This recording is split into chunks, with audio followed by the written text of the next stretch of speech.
the parents just let me go, and I ran down there to the other side of the field, and those kids just kind of swarming around Dale, and a bunch of pens and cards shoving in his face, and so I'm one of the pens and cards trying to get to him, and so there's sort of a line forming, so I'm getting in the line and making my way to Dale, and here's my moment. I have cards and pen in hand, and I hand it to Dale Murphy, or I try to, and he's like, "Sorry guys, I gotta go get ready for the game." So, Oh no. Welcome to the Keep Baseball Great podcast, where we're all about reminding baseball fans why they love the game. In this episode, we're talking with Daniel Horine, who's the owner, creator of the Pop Fly Pop Shop. If you don't know, these are comic-inspired baseball pieces of art that he's creating. And if you're a baseball fan of any kind, you'll just absolutely love them. But we get to talk with him.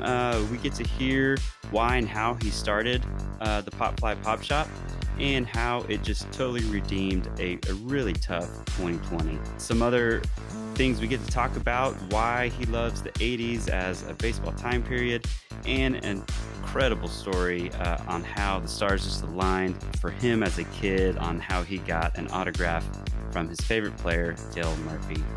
He's been featured on MLB Network and just a lot of traction on social media. So I think you'll love the conversation. So sit back and enjoy. Well, hey, Daniel, thanks so much for joining me on the Keep Baseball Great podcast. I'm excited to get to talk to you. I am jazzed to be here, Drew. Thank you. Of course. So Keep Baseball Great. It's all about reminding baseball fans why they love the game. And for a lot of us, it's, a lot of us go back to when we were kids. And that's kind of when we remember when we fell in love with the game. And the reason I wanted to have you on is because you have taken these two worlds of my childhood and combined them and create some just incredible art. And so I wanted to have you on because you are keeping baseball great for me. So I am super excited. I'll give a little preview because this is my most recent purchase, but you run the Pop Fly Pop Shop, and you are dropping one of these a week, but maybe slowing down. That seems like a lot once a week, but it's been really, really cool. And they're not just, it's not just an art. There's like a story behind every one of it. So I could probably keep going talking, but I want to hear from you. Just tell me a little bit more about you. Tell me more about this and how it started, and just anything in between there. Well, been doing art my whole life. I thought I was going to go into fine arts. That's what my whole life had led up until probably about my 20s. I resisted the pixels because I loved the pencils and the paper so much. But eventually, kind of made the transition. But the art has always been there. No matter what the tool, art's always been there. And when I was 10, 11, that kind of in between age as a kid, my whole world was just baseball and comic books. There was nothing more than those two things. And it's, I've said this before. It feels like when you're the first 10 years of your life, or 11 years or so, you're just a kid. You're just who you are, and your you-ness is just filling out. And then you spend the next decade or so trying to distance yourself from being that little kiddo. Then you spend the rest of your life trying to recapture that first 10 years. Yes. And so that's what I'm doing. I'm 40 plus, trying to be a 10-year-old, combining those early loves of art and comics. Man, well, I mean, you've just described where I'm at because I too, like, I loved drawing and loved comics and had baseball cards. And so when I saw you collided these two, I was like, oh man, I am 10, 11 again, and loving life. But tell me a little bit about how the Pop Fly Pop Shop started. Why'd you start it, and how, and kind of give me your most memorable or favorite one that you've done so far? Well, it started. So I'll just say it started by accident. There was no great plan to say I'm going to go out and make one of these once a week, and then I will do this and it will be successful. There was none of that at all. It started actually in a lot of despair. Um, I've been an artist for a long time, with lots of passion and no traction. There is love for art, sure, and communicating, but you want that to resonate with somebody. Mm. And I think a lot of my artistic journey had just been me being my own best collector, and I hadn't really found anything that quite resonated. I tried a lot of things and just haven't found that secret sauce. Um, let's see, backing up a little bit, I had done one or two comic style pieces for one of them for Dale Murphy. But nothing too serious. And Bill Cormalish, Modern Baseball Art, he's on Instagram. He said, you did a Murphy in this style. Why don't you do one for my hero, Will Clark? We'll do an art trade. That sounds cool. That sounds cool. So I started it, and then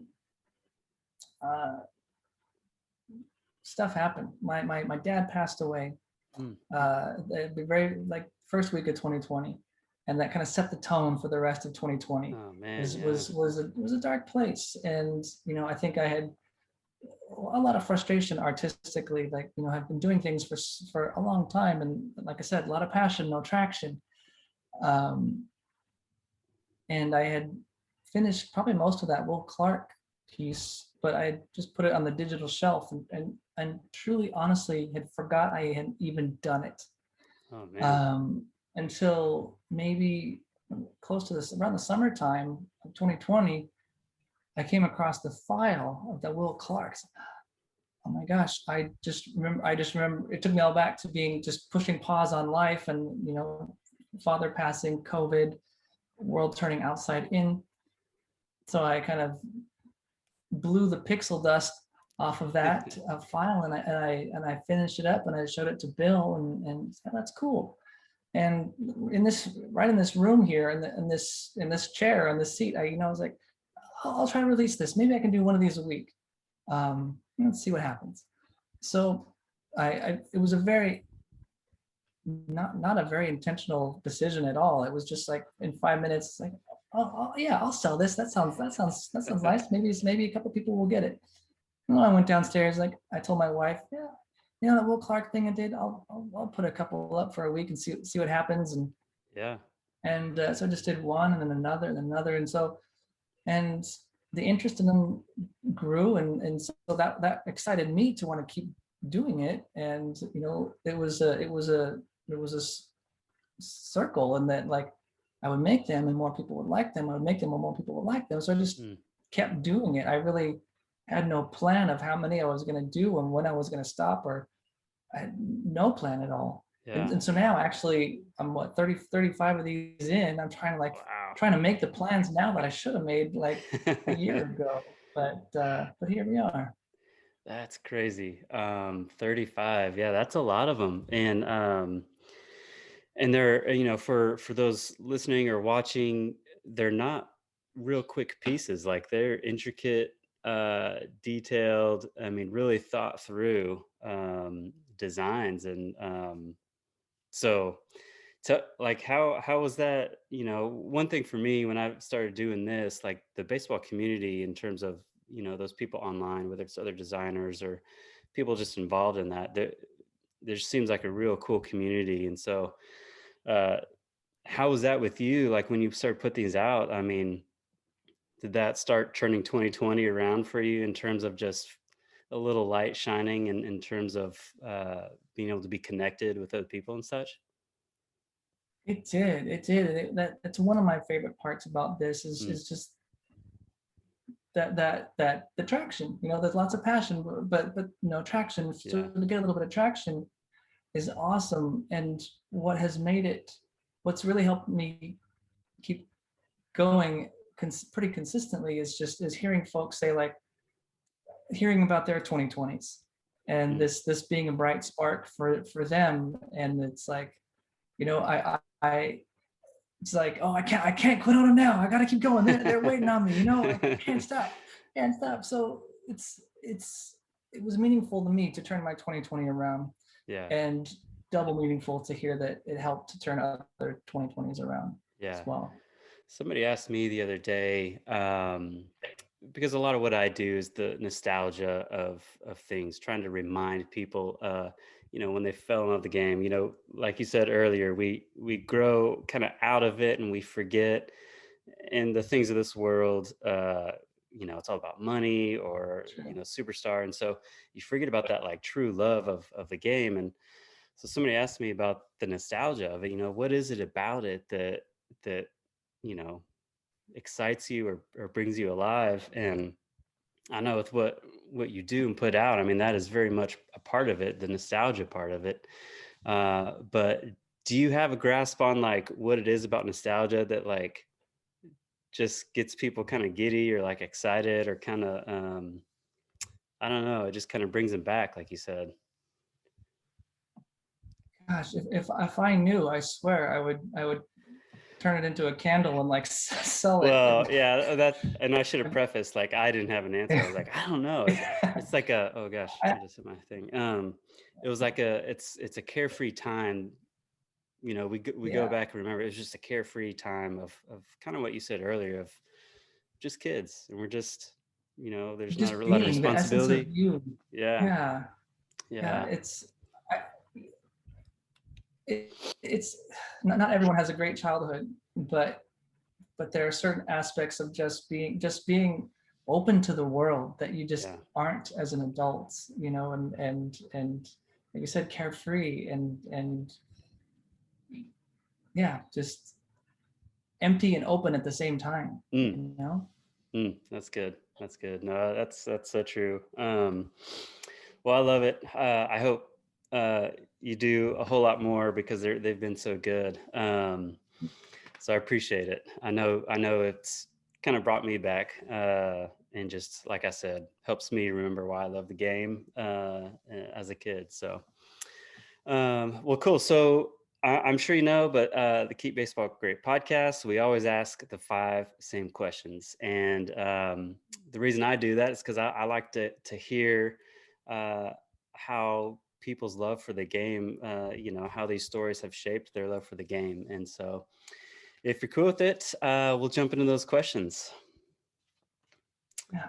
So the first one is the history of the game. I know for me, looking back on the history of the game just gets me excited and really appreciate much of it. And I know you tell some of that stories in some of your artwork, but tell me kind of one of your most favorite historical baseball moments that you can remember. Baseball moments. And this one is that I was present for, or alive for, or either or. There's no box around this. I have several that I have only read about, and I'm like, oh man, that is so good. And then there's several that I have been able to experience that have been really cool. So no box. No box. That's a good one. I knew that these questions were coming, and I've been thinking about it for a long time. So I'll let you know next week where I land on this.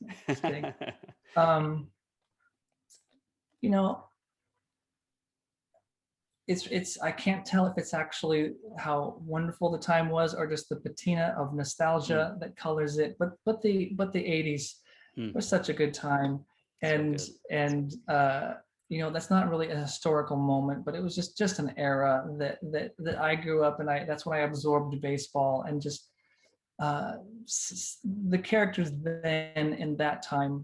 I don't know how they fit in a long baseball story when the great book of baseball is written, but for me, it's just a significant time in growing up on the West Covina Dodgers when I was 8 or 9 years old. That's where I'm from. And and looking at in 1988 when the real Dodgers, my major league affiliate, won the World Series. It was fantastic just to like, oh, I'm on the Dodgers, and look at them now, you know, and to see that the fantastic rise of Oral Hershiser that year, and I will say the famous Kirk Gibson home run in the World Series. I know that's like, it's like saying, oh, I'm a super fan of whatever band, and then naming the favorites that their most famous song as your favorite song. Right. That kind of ruins all your credibility. So to point to that moment would ruin any credibility to me. But truly, watching that game as an adult, I watched it not so long ago, just from beginning to end. Just it really struck me how much of an opera baseball can be. And there's a whole story, and good guys and bad guys and underdogs and villains, and it just, that game in particular just really, to me, highlighted just how operatic a baseball game could be. You're at the World Series, the crescendo of this whole thing, the grand finale, and such a storybook, dramatic, unexpected ending. It's cheesy, but I'm going to call that my favorite moment. Just the '88 Dodgers and that World Series. Yeah, no, I'm with you, man. The build up, and I think baseball might, I'm biased, but baseball, is kind of one of those sports where people say it's slow, but it's that slow build up of the story that gets you on the edge of your seat. And it's not just quick hits. And so that, in fact, I was watching some kind of baseball show on, I can't remember what it was, but they were recounting that game and that home run particularly. And so the way obviously they showed it, and they were getting to talk to Eckersley and Gibson, and it's just incredible. Like my wife, who, she likes baseball probably because I like baseball, but she was like, oh my gosh, that was awesome. And I was like, yeah, baseball's awesome. But I'm with you, the 80s, and that's kind of when I grew up too. It was a special time for us, and I think that's kind of I think we're getting to that age now, and it's kind of like, I don't know, peaking in terms of us realizing how special that time was.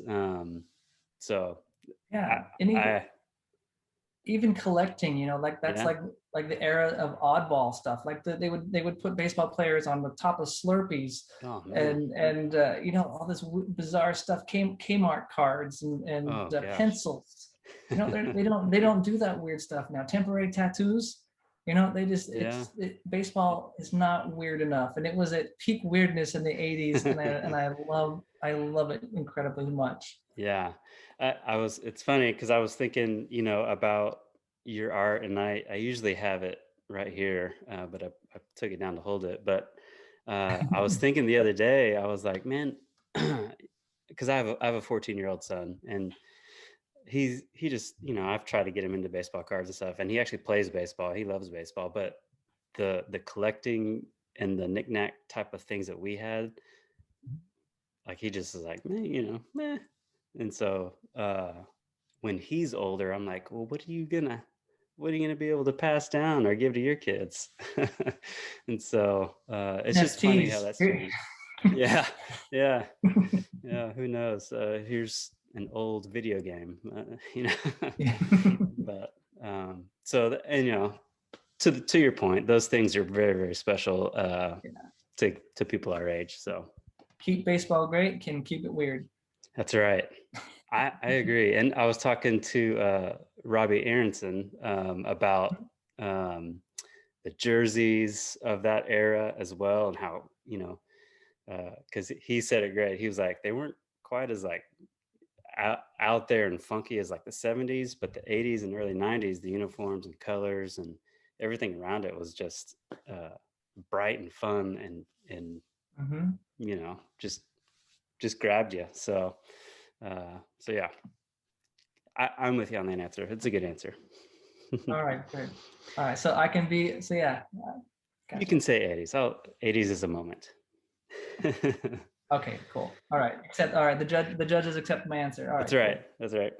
Well, cool. So the second question is family and friends really help make baseball great. And I can remember countless stories with my family and my son and family going to games and just remember those moments. And it was probably less about the game and just more about the experience with them that made it great. But do you have some good moments, baseball moments with family or friends that you just look back on and remember fondly?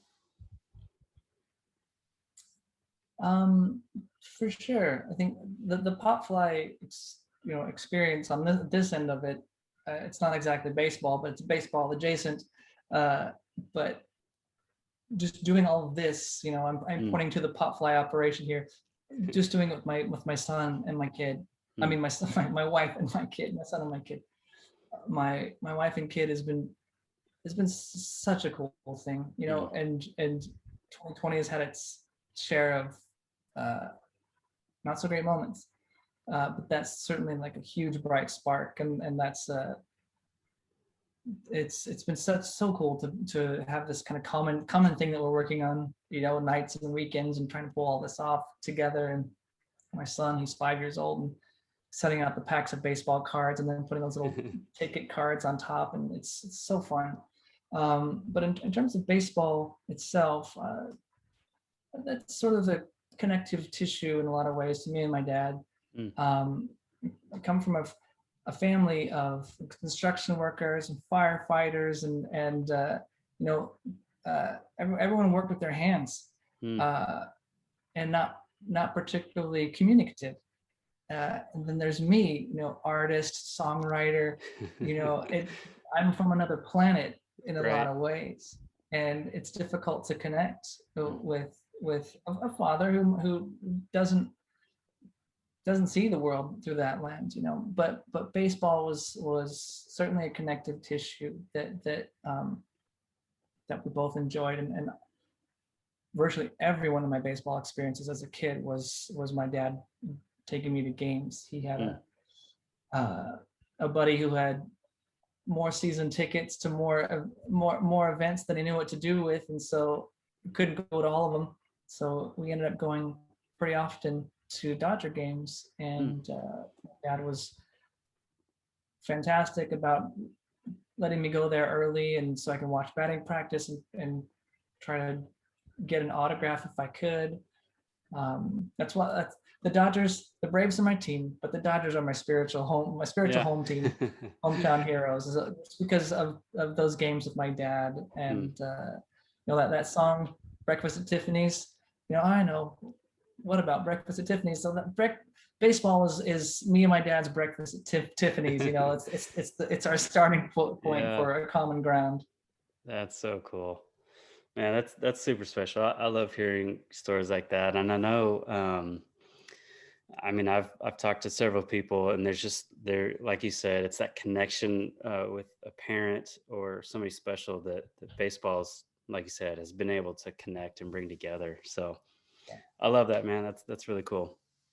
So the next question is just all about life lessons. I know for me, having a 14-year-old kid playing baseball, I try to sprinkle in some life lessons as we go and play baseball. But are there any life lessons that you've been able to grab through baseball, and not necessarily, it doesn't have to necessarily be like you while playing it, but just kind of like you said earlier, just baseball's a thread through something that you've been able to learn as a life lesson? It's a lot of it I've learned through just the research through the project, the pop fly stuff that I've been doing. There's a lot of research that goes into it, and so you see a lot of cautionary tales. You see a lot of examples of a life well lived, and just seeing how different people cope with failure and cope with success has just been really, really interesting to watch, and to take note of. you're gonna win and you're gonna lose, and it's how you cope with both. I think is key, and you can win successfully, or you can lose successfully and win terribly, and it's on you to kind of navigate that. And I think just the length of baseball as it is, you're doing this for 9 months, the year or however long. It focuses you on just keeping moving forward. Not looking backwards, but just keeping looking forward. It's about the long game, and not getting too hung up on the single games, but kind of look at the big picture, I suppose. So I think that's one thing that's always stood out to me, of just how much baseball there is. Like there's a lot of baseball every year, and that equates to a lot of journey. That, yeah, I mean, yeah, you nailed it. I think I read a book, The Wax Pack. I don't know if you've seen that, but this guy wrote a journey. He went on a journey. He basically opened a pack, a wax pack baseball pack, and sought out to find each of the players that he opened, and went to go find and talk to them. And some of the stories, some people he found and some people didn't, but the stories, to your point of,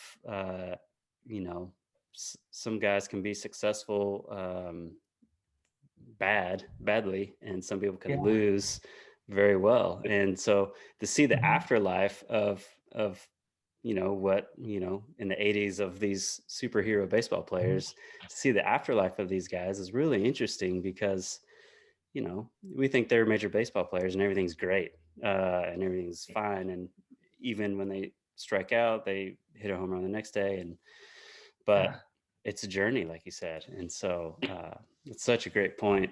I'm going to jot that down and tell my kid that, but all right, sure out of it. Yeah. So I love that. That's good.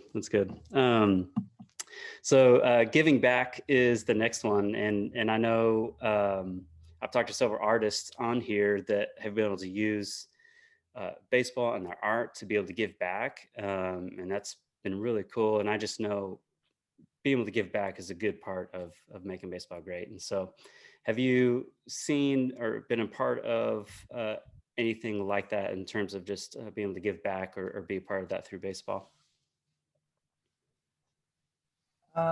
Yeah, mostly as it pertains to the pop fly stuff. I think that's opened up a lot of opportunities I've had to give back.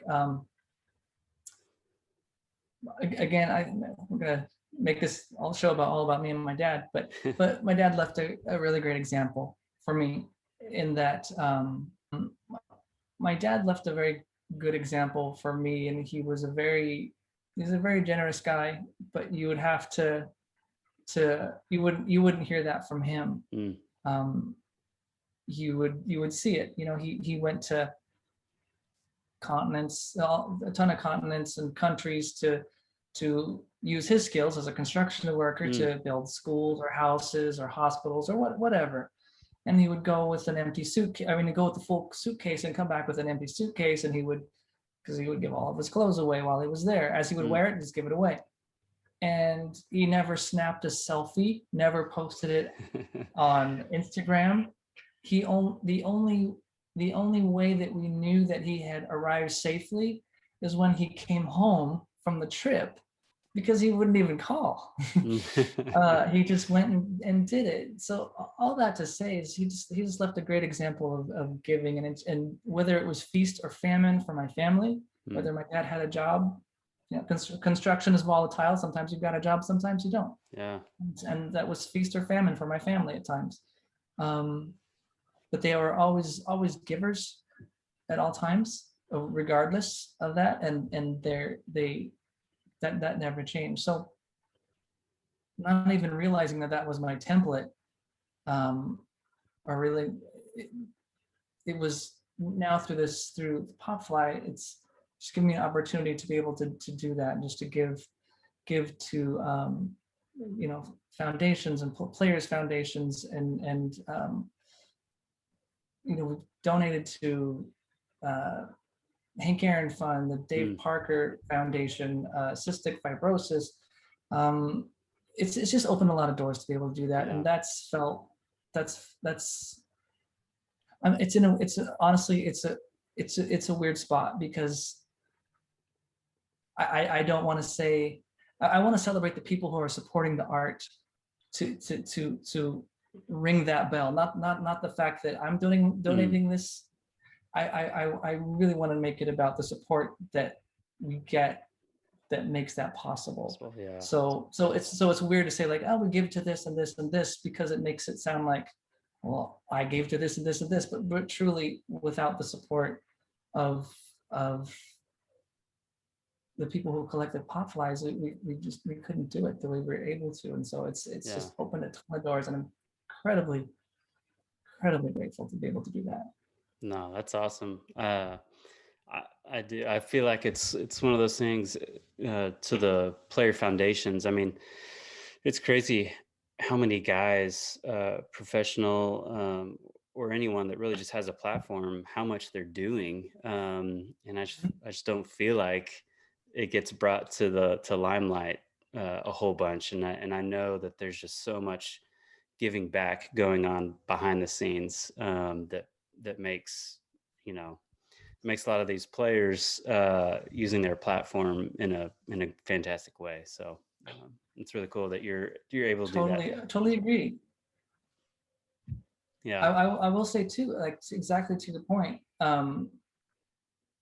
Like I'll have an idea, like Dave Parker, for instance. I had no idea he had a foundation. No idea.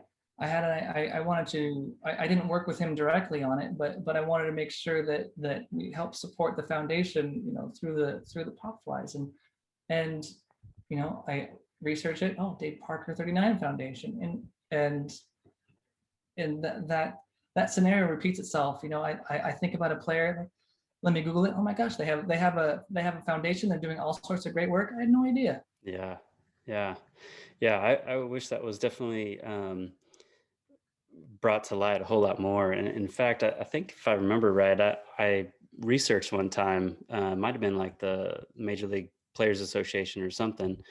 But it's a website and it's buried, but you can find all these foundations that all these players are a part of. And it's just really cool. It's a cool part of baseball that doesn't get a lot of recognition. So I totally agree. Kudos to the pop fly fans supporting those. So yes. Thank you. So the final question is obviously just the fun of baseball, and we've kind of touched on some things that have been fun, but give me some, a few fun things that you just really remember that through baseball that just is, when you think about it, it just makes you smile. Yeah. Well, I tell the story often, and I'll tell it again. That's great. It's my personal favorite baseball story as it pertains to my own experience, but growing up a huge Dale Murphy fan from childhood on. The only time I would get to see him, being on the West Coast and all, was Dodger games, and sometimes the stars would align, and the family friend with the season tickets would get to see the Dodgers versus the Braves every now and then. So I remember my first time to go see Dodgers and Braves.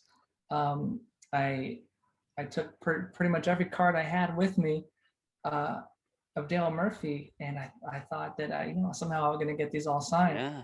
And my dad and mom took me there, and they were gracious and took me early as always to go see batting practice and try to get autographs. And I remember this probably more clearly than I remember anything in my childhood, is sitting in our seats, waiting for the game to start. We were on field level, behind home plate, but almost back to the concessions. And I look over to the visitors' dugout, right field. There's number 3 on the far side of the dugout. He walked over there and started signing autographs to the kids that are trying to get his attention. So, Holy moly! I take all my cards and my Sharpie and I hustle over there. Back in the days when you could wander free without parents That's right. in the wild. Now I would probably walk my son all the way over there and hold his hand all the way down. Yeah, that's But right. the parents just let me go, and I ran down there to the other side of the field, and those kids just kind of swarming around Dale, and a bunch of pens and cards shoving in his face, and so I'm one of the pens and cards trying to get to him, and there's sort of a line forming, so I'm getting in the line and making my way to Dale, and here's my moment. I have cards and pen in hand, and I hand it to Dale Murphy, or I try to, and he's like, "Sorry guys, I gotta go get ready for the game." So oh no! he didn't sign my stuff, and it was devastating. Oh It was man! devastating to not get that autograph, and I cried my way back Oh no! to my seats, and I get there, my mom's like, "What happened?" "I'm gonna sign my card." And I cried half the game, and I made my mom cry because I was so Oh disappointed. man! Anyway, the game was the game. It finished, whatever. So smash cut to years later. Dale Murphy goes from Braves to Phillies to now Rockies. I didn't get to see him on the Phillies, but I got to see him in the Rockies. Again, the stars aligned. Dodgers versus the Rockies. Oh man! In their inaugural season, 1993. And we get to go, and just like before, folks took me there early. I got to see batting practice. I was hanging out on the left side by the foul pole, just watching batting practice, and maybe I can get someone's signature by the bullpen or whatever. I don't know. I wasn't really counting on Dale Murphy because you don't know who's gonna stop and sign. So I was just hanging out. And during BP, someone hits one into the stands, and I caught it. I never caught any ball before or since, and I'm not super athletic. For me to catch this period was a miracle. And so I catch it and I run back to my seats, same seats as before.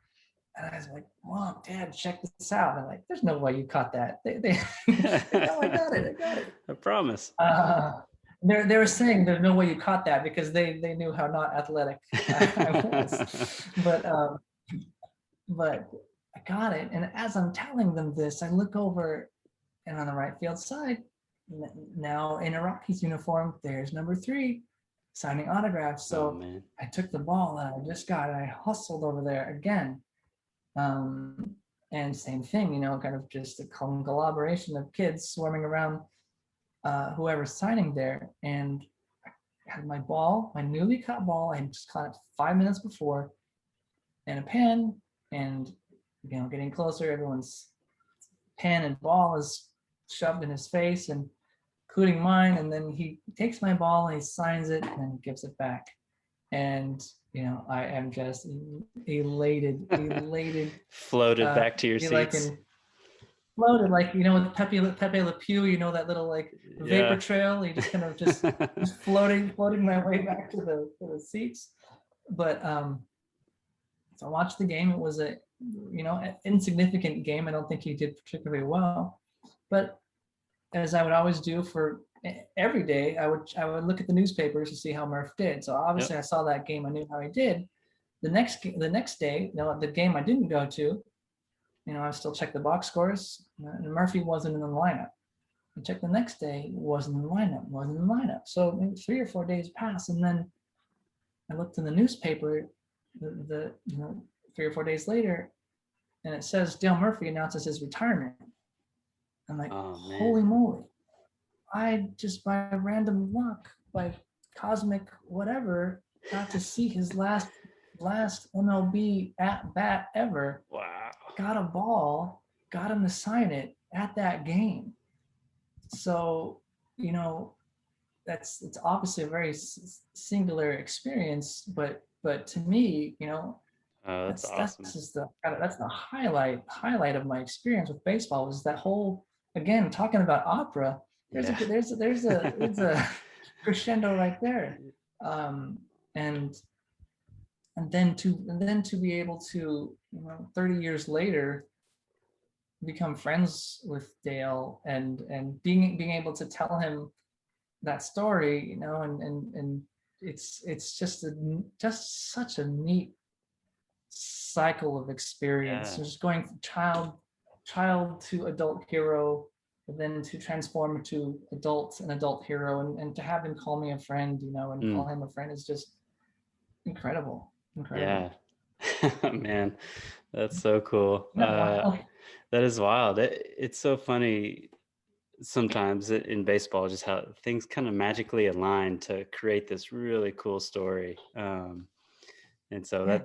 I'm sure that's one of many, but that's really cool. I grew up in Colorado before the Rockies, and so I grew up. Obviously the Braves were the only team on TV, and so Murph was my guy. Mhm. But I never got to see him play. I think by the time he got to Colorado, I was in Houston. So so Well, kudos to you your for getting. stance, your Dale Murphy stance was spot on. Oh, I've done his swing multiple times as a kid and adult. Oh, So totally. That's the beauty of TBS, like, yeah, I remember being in my living room watching TBS, and whenever he'd be at bat, I'd be just mimicking everything he's doing, even when he's on base. Every yeah, time the camera would cut to him, I'd just be doing whatever he's doing. He's leading off on first, I'm just kind of doing it. yeah, I don't do yeah. that anymore, though. But At least I won't admit that I do. But um, so where's that baseball now?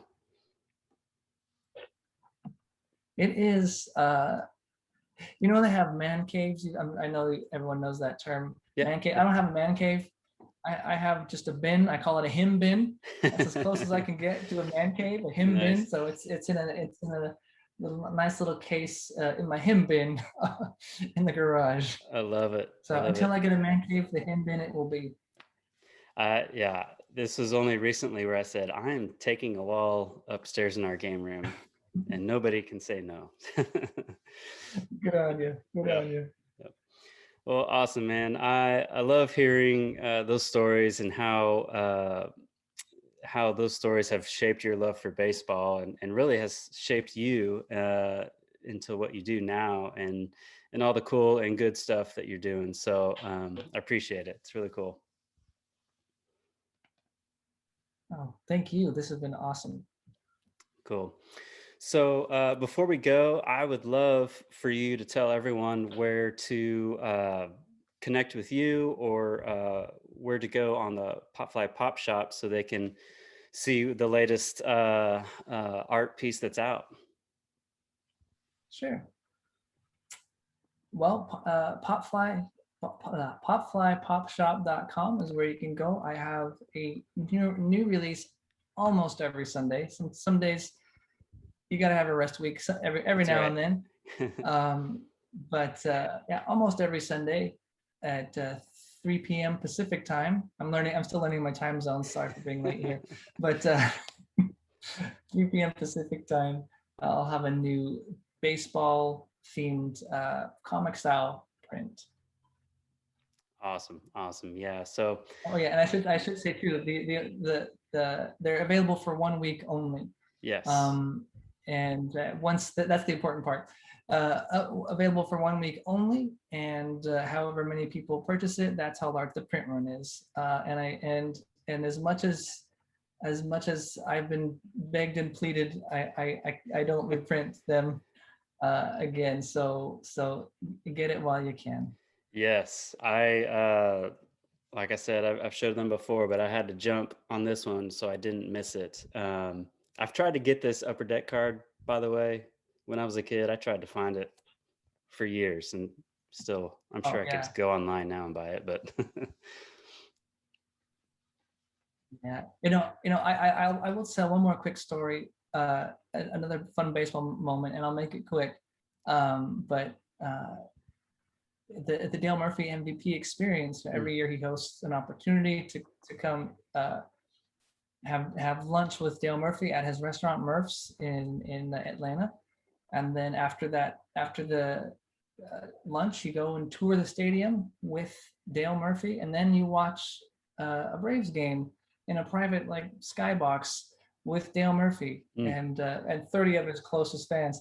So and cool. I like to collect things that are a little bit out of the norm. You can find a Dale Murphy autographed Braves card anywhere. So I like to look for things that you couldn't get on eBay or whatever. So the night before I left, I was like, what can I bring? What can I bring that's interesting or unusual? And so I brought my 89 Upper Deck, the regular one and the error. Okay. I brought it with me, and I had the idea that, well, maybe he can sign it backwards, sign the error in reverse. And so I was kind of nervous pitching this to him. I was like, that's a tall order. Yeah. But during the MVP experience, he was took some time to sign some stuff in between innings. And I said, Dale, could you sign this one, but sign it backwards? He's like, oh, you mean like Murphy Dale? It's like, no, like as if it were in a mirror, like start at the end of the word and write towards the beginning. And I had ahead of time, I'd already gotten his signature and reversed it digitally so that he could have like a guide to look at, because who knows what their signature looks like backwards. I couldn't do it off the top of my head. So I had a reference for him. So he tried it several times on a scratch piece of paper to try to get it going, and then he was right after 2 or 3 tries. He was ready to go for it. And so I have autographed regular 89 Upper Deck, and I have autographed in reverse. Oh man, the reverse negative error. So that's a cool little thing to have and a fun little experience. Oh man, kudos to you. That's such a fantastic idea. Thanks. It's fun. Yeah, the pressure to do that backwards for him. Kudos to him too for like doing that. Yeah, seriously. For being a good sport, for entertaining that weird idea, and to do it in front of in a room full of like 30 people watching him do it, Yeah. Well, that's so cool. I love it. Well, Daniel, I've enjoyed it. Thanks so much for joining me, and I look forward to seeing more artwork out. Thanks, Drew. It's awesome talking with you, and thanks for the opportunity. You bet. A big thanks to Daniel for jumping on the podcast. Great conversation and great insight from him. So we really appreciate it. Don't forget to check out popflypopshop.com for the latest drop. And don't forget that they are limited time release. So if you like one, jump on purchase so you don't miss out. Thanks again for tuning in to the Keep Baseball Great podcast. If you wouldn't mind just hitting that subscribe button or leaving a review, we would appreciate it. Otherwise, head over to keepbaseballgreat.com and check out the latest t-shirts and apparel we've got going on there. Thanks again for tuning in to the Keep Baseball Great podcast.